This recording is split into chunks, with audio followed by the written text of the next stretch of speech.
So welcome back. We are back at the GBP and ZD. What the this is happening in the GBP and ZD?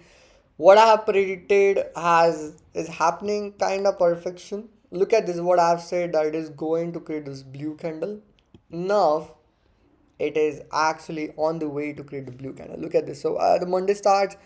I haven't took this trade because it just closed on the area. I want a doji candle. And once that doji, we got the engulfing, and it is right now ready to pump to the upside. I'm not gonna lie, brother. It is the beautiful trade. Seriously, it is like we can easily take this trade right now. Have the stop loss right here, and pretty much target this. Pretty much 1 to 5 easy. Now, am I going to take this trade? No, because I have already took the trade and I have done the loss over here.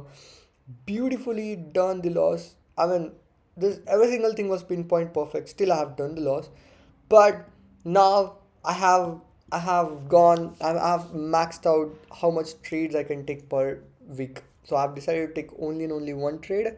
I have done my trading. So now for a whole week, I'm not going to take the trade, even though I know this is going to go up. Even though I know this, because I have to stick to the discipline, I have to stick to the plan. So now in the next video, we are going to see what the GBP CAD prediction looks like. Okay, in the next video, I have to show this. Come back in the next video.